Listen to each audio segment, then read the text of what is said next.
Alf, we've got two big stories today. eBay, some call it FeeBay, is cutting their fees in half. Whoa.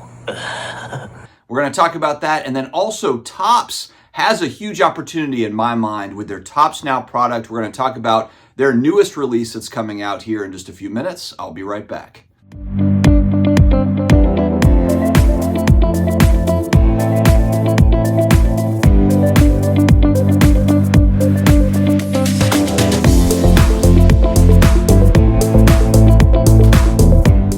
What's going on, sports card hobby family? It's another day. It's another sports card video. We've got a couple of awesome stories today. Before I dive in, do not forget, y'all have been using the promo code like crazy, SCD25 for your first PSA submission. $25 off. It's a one card minimum. You may have never tried PSA before. Give them a whirl. Our video yesterday showcased their new app features where you can take raw cards and basically get a whole ton of information, whether it be pricing, populations, a lot of really cool features on the new PSA app. Also, SlabMags. People have been using the Sports Card Dad promo code like crazy. I'm one of the only ones left that's got a working promo code, Sports Card Dad, for SlabMags. It's 10% off your entire order. You want to protect the surface and you want cool display. Color match these suckers, guys. It's fun. Huge announcement by Sports Collectors Daily. eBay, for about 2 months, is going to run a special where it's half off the normal, 13.25% or 13.5%, half off of the final sales fees for cards sales that are $1,000 and up. So it is a little bit higher end-ish. However, think about how many cards are sitting on eBay with huge bins that just sit there and sit there and sit there.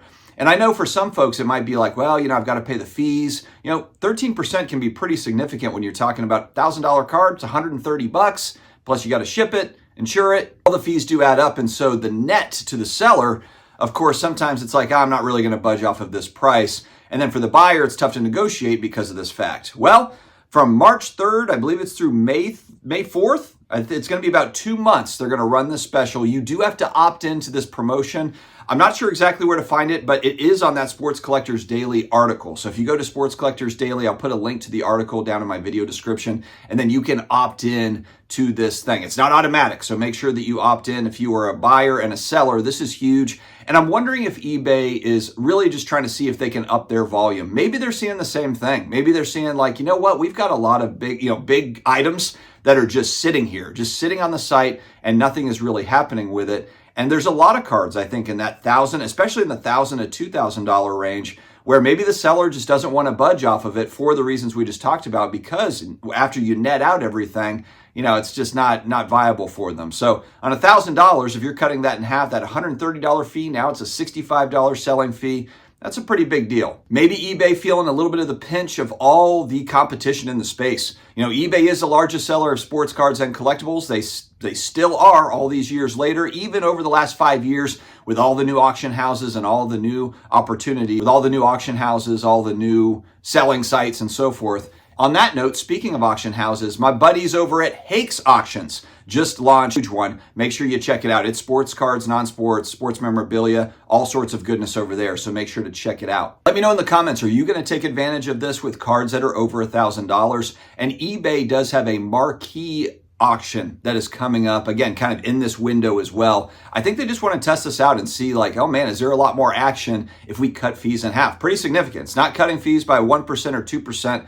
50% off fees for cards that are over $1,000. Let me know in the comments, does this move the needle for you if you are a seller, or if you're looking to buy, are you now looking to maybe negotiate a little harder with some of the sellers, just knowing that many of them are going to have this discount for cards that are over $1,000. It's a pretty big deal in my mind. All right, so we just had in the wrestling world, which I'm not a wrestling fan, but John Cena finally turned heel after all of these years. Now, given that fact, of course, there had to be a Topps Now, a Topps Moment, a Topps Now card for this. And so there is going to be a card, they might already be selling them, $11.99 to buy the card of the moment, kind of the typical Topps Now thing.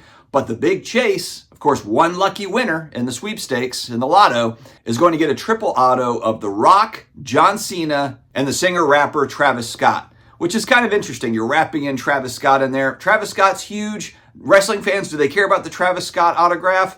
Maybe, maybe not, but it does add some flavor in the trading card space where you've got a different type of card. You've got kind of a pop culture guy that's got a signature on there with, the big wrestlers, The Rock and John Cena. It's going to be a huge chase. I'm curious to see what a card like that goes for on the secondary market. We're going to find out. We'll follow it. Wrestling and wrestling cards have been on an absolute tear.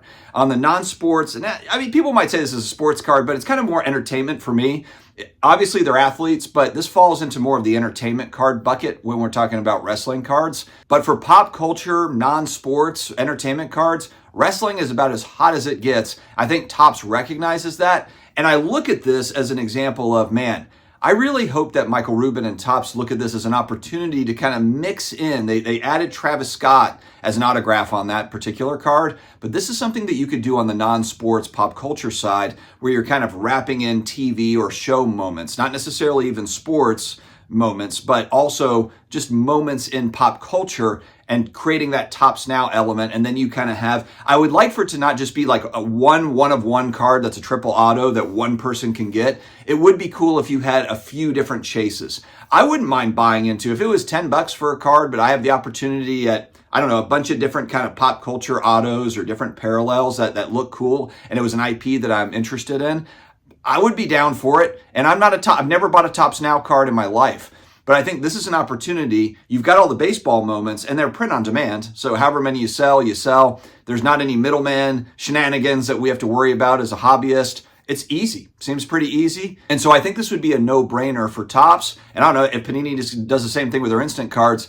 Kind of the way to mix in kind of more of the cool pop culture stuff. If we're looking at the Series 1 baseball release that just came out, the Larry David autographs are really the big chase outside of the Barry Bonds on-card autographs where he hasn't signed in a long time. And those cards, my God, I keep on talking about it, but those 90 design throwback, say what you will about Topps and Michael Rubin, but those cards just hit for me. They're expensive. They're on eBay for $1,500, $2,000 for the Bonds versions. And I know some have sold upwards of $3,000. The Larry David autos are selling for $2,500, $3,000. And he's not even a pop culture guy that people even really know about. Of course, he had his show. He's attached to Seinfeld. But does the younger generation or even people that are a little bit younger than me, 35, do they even know or care about Larry David? I mean, he's one of these guys that's kind of on the outside of what I would consider to be kind of a popular pop culture person, and his stuff is selling like crazy. Imagine if you actually wrap in kind of more of the everyday people know who they are, type folks. I think Topps has a huge opportunity there. And so for the Topps Now products, the direct-to-consumer, I do hope that they kind of wrap in more pop culture entertainment in with the sports. The sports stuff is cool, don't get me wrong. They've done some cool stuff with Ohtani, but let's wrap in kind of some more of the TV moments, the movie stuff. I think that would be mega popular. I know, look, Topps is selling the heck out of their new Star Wars lines of cards. They're releasing a non-sports stuff that sells like crazy and very popular on the break scene as well. Friends, let me know your thoughts in the comments, whether it be Topps Now or eBay, Feebay, as some would call it, cutting fees. Friends, have an amazing day ahead. Stay healthy, stay awesome. I'll talk to you again later.